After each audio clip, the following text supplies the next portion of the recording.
저를 보는 분마다 저의 건강 상태를 많이 걱정해주고 계시는데요. 저는 매우 건강하게 잘 지내고 있습니다. 너무 염려하지 마시고 걱정해주시고 또 격려해주시는 대로 기도해주신 대로 덕분에 잘 지내고 있으니 특별히 운동도 열심히 하고 있으니 걱정하지 마시고 평안하게 지내시길 바랍니다. 제가 송구스럽지만 좀 이전에 비해서 살이 많이 빠지고 있다 보니 염려해주고 계시는데요. 아파서 살이 빠지는 게 아니라 제가 열심히 다이어트를 하고 있는 거니까 걱정하지 마시길 바랍니다. 조금은 마음 놓으시고 어여삐 봐주시길 바라는데요. 아무래도 바쁜 일정 속에서 또 평일에는 좀 덜 꾸미고 다니다 보니까 조금 창백하게 다니다 보니까 아파 보이는 것처럼 걱정이 되시는데요. 그래서 자꾸 안부를 물어봐 주시는데 그래도 좀 걱정해 주시니까 기분이 좋더라고요. 그런데 저와는 달리 정말로 걱정을 받아야 되는 사람, 고통 가운데 있는 사람이 허덕이면서 도움을 구하는 이가 있는데 정말 그렇게 도움이 필요한 사람, 고통 가운데 있는 사람이 그럼에도 불구하고 어떤 도움도 받지 못한다면 그런 상황에 있는다면 그의 상실감이 어떨까요? 저는 괜찮거든요. 저는 밥도 잘 먹고 있고 또 저희가 특별히 이번에 여름 수련회를 준비하고 있다 보니까 매일매일 청년들이 와서 점심도 같이 먹고 저녁도 같이 먹고 있다 보니 끼니를 거르지 않고 밥을 잘 먹고 있는데 만약에 그렇지 않고 정말로 고통 가운데 있는 사람이 도움을 받지 못하고 있고 고통의 문제를 어떻게 해결할 수 없어서 그 고통 가운데 머물고 있다면 그 상실감이 얼마나 클까요? 어떻게 그를 도울 수 있고 그가 겪고 있는 문제를 해결할 수 있을까요? 고통의 사전적 의미는 몸이나 마음의 괴로움과 아픔을 뜻한다라고 합니다. 고통을 겪는 이유, 또 고통의 깊이가 사람마다 다 다를 것입니다. 같은 이유라고 해도 모두 똑같은 고통을 느끼는 것도 아닐 것이고 또 같은 강도라고 해서 모두가 그것을 고통이라고 여기는 것도 아닌 것 같습니다. 그럼에도 일반적으로 이 고통의 문제에 있어서 생각하는 만큼 대부분 사람들이 고통의 문제에 있어서 동의하는 것이 있는데 바로 이유 없이 당하는 고통에 대한 것입니다. 자업자득이라는 말, 인과응보라고 하는 말이 있는데 자신의 행동으로 발생하는 고통에 있어서는 그 결과를 스스로 감내해야 한다는 것은 우리가 다 인정합니다.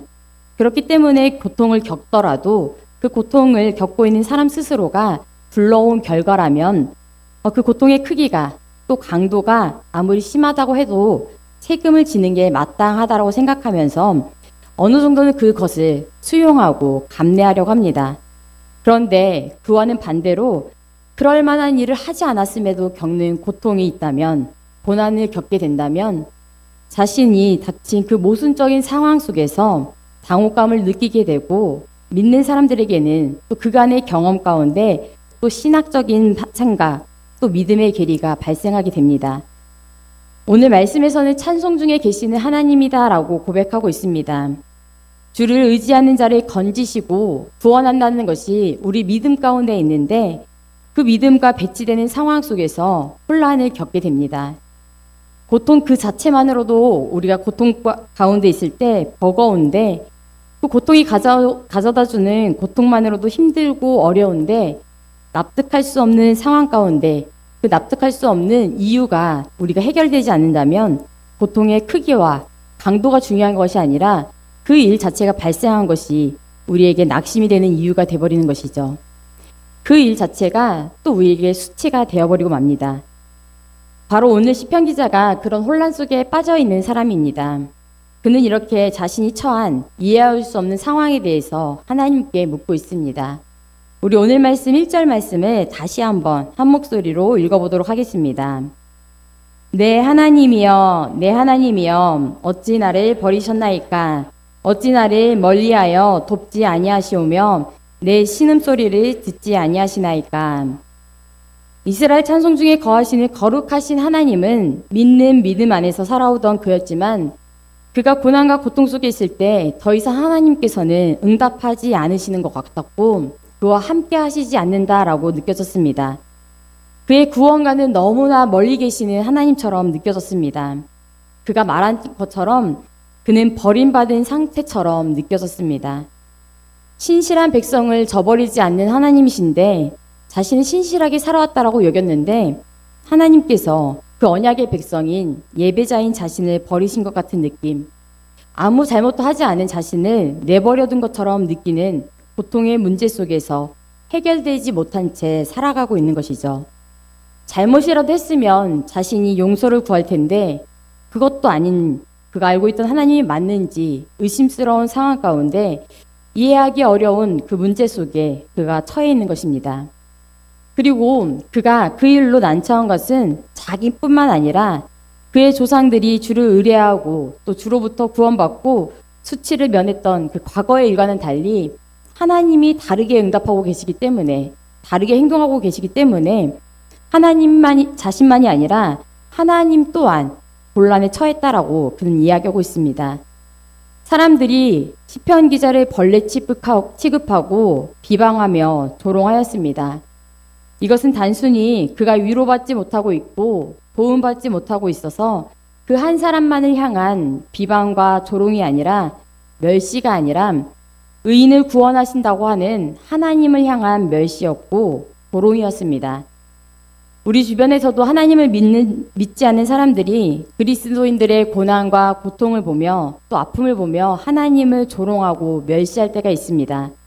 사람들은 이렇게 묻습니다. 내가 믿는 하나님이 그렇게 위대하시고 전지전능하시다는데 왜 너는 병을 낫지 못하냐고, 왜 너는 그렇게 가난하게 사냐고, 왜 너의 자녀들은 그렇게 일이 풀리지 않냐고 사람들은 은연중에 묻습니다.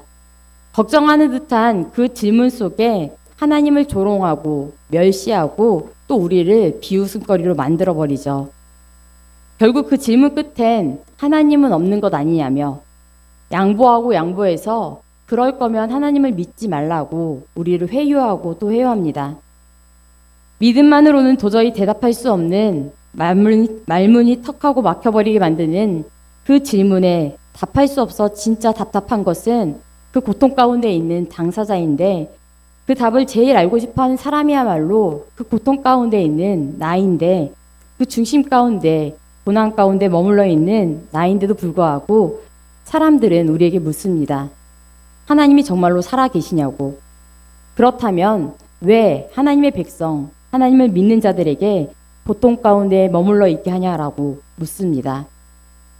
겨우 그의 믿음이 그를 견디게 할지라도 정말로 버림받은 느낌을 받고 있기 때문에 그는 고통 가운데 침묵하신 하나님께 묻고 또 묻습니다. 어찌하여서 왜 대답하지 않으시냐고. 오늘 본문의 말씀은 신약을 통해서도 우리에게 아주 익숙한 말씀입니다. 예수님께서 십자가에 달려 못 박히셨을 때 고통 가운데서 하나님을 향하여 부르짖었던 말씀이기 때문이죠. 시기 어린 원망과 불평이 아니라 생명이 꺼져가던 그 순간에 극심한 고통 가운데 생명의 기록 가운데 짜내어서 부르짖었던 울부짖음이었습니다. 그런데 하나님께서는 그 울부짖음 가운데서도 침묵하셨습니다.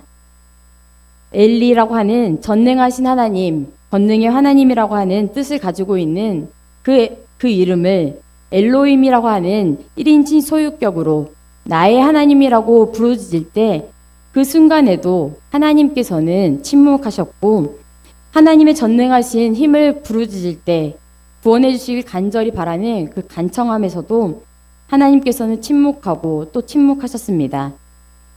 그렇기 때문에 시편 기자는 또 예수님은 그리고 이 시대를 살아가는 우리는 때때로 어찌하여라는 질문을 통하여서 하나님께 의문을 던집니다. 하나님께서 돕지 않으시는 것에 대해서 도저히 이해할 수 없는 또 납득할 수 없는 상황 가운데 우리가 떨어져 있을 때 그 상황 가운데 우리는 어떻게 살아가야 되는지, 우리가 어떻게 행동해야 되는지, 그리스도인으로서 어떤 행동을 취해야 되는지 묻게 되는 것이죠. 저희가 읽진 않았지만 12절에서 18절까지의 말씀을 보게 되면 구체적으로 시인이 당하게 되는 고난과 고통에 대하여서 기록되어 있습니다. 그 고통이 얼마나 심한지 그의 마음이 물같이 또 촛농같이 흘러내리고 있다라고 말합니다. 뼈는 어그러지고 셀 수 있을 정도로 그 뼈마디가 보인다라고 표현됩니다. 우리도 종종 어려운 일을 당하고 또 힘든 일을 겪은 성도들을 오랜만에 보게 되면 눈물이 뚝 하고 흘러나올 정도로 이전과는 다른 모습으로 변해 있는 성도들의 모습들을 보게 됩니다. 그럴 때면 그간의 고통이 또 그간의 아픔이 얼마나 심했는지 변화된 모습 속에서 성도님이 겪었던 아픔과 고생을 일일이 말하지 않아도 느끼게 됩니다. 이토록 힘들고 아플 때 우리는 어떻게 해야 할까요?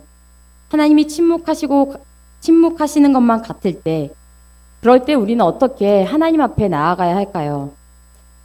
크게 봐서 두 가지로 반응할 수 있을 것입니다. 계속해서 불평과 원망을 내뱉으며 하나님을 불신하는 태도를 취하는 것, 그리고 또 한 가지는 그럼에도 불구하고 마음을 일으켜 세우고 하나님께 매달리는 것, 나를 불쌍하게 보시고 나를 버리지 말아달라고 나의 힘과 능력이 나의 구원자 되신 하나님이라며 붙드는 것입니다. 시인의 선택은 무엇이었을까요? 우리 오늘 말씀 9절에서 11절의 말씀을 한 절씩 교독하시고 또 마지막 말씀은 11절의 말씀을 다시 한번 한 목소리로 읽어보도록 하겠습니다. 제가 먼저 9절의 말씀을 읽도록 하겠습니다. 오직 주께서 나를 모태에서 나오게 하시고 내 어머니의 젖을 먹을 때에 의지하게 하셨나이다.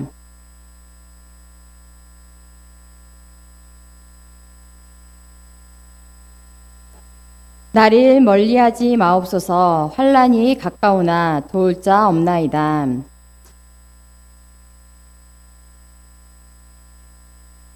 네, 우리 11절 말씀 다 같이 함께 읽을까요? 시작. 나를 멀리하지 마옵소서. 환난이 가까우나 도울 자 없나이다. 네, 시인의 선택은 무엇이었을까요? 침묵하시는 하나님 가운데, 또 고통 가운데, 고난 가운데 결국 시인이 선택한 것은 불평과 원망이 아니라 충분히 그러할 수 있는 상황 가운데서도 결국에 자신이 태에서 나올 때부터 의지했던 것은, 아니 의지하게 하셨던 것은 하나님이심을 다시 한번 고백합니다. 그리고 환난 중에서 여전히 응답하시지 않는 하나님을 다시 한번 붙잡기로 결단합니다. 하나님께서 나를 의지하게 하셨으니 자신을 멀리하지 말아달라고, 하나님만이 유일하신 나의 구원자시고 도움을 주실 수 있는 유일한 분이심을 재차 고백합니다. 여전히 아무런 도움을 주시지 않고 계시지만, 그럼에도 불구하고 아무런 도움도 받고 있지 못하지만 그럼에도 나는 하나님을 포기하지 않겠다라고 결단합니다. 그러니 하나님도 나를 포기하지 말아달라고, 멀리하지 말아달라고 하나님을 의지하며 나아갑니다. 그가 태에서부터 주님을 의지했다는 것, 주님께 맡긴 바 되었다는 것을 직역하면 주님께 던져졌다라는 것입니다. 자신의 삶을 이렇게 표현한 것이죠. 나는 주님께 던져진 삶입니다라고요. 그것이 바로 시인의 자기 고백적인 삶입니다. 그리고 우리들의 삶이 바로 주님께 던져진 삶인 줄 믿습니다.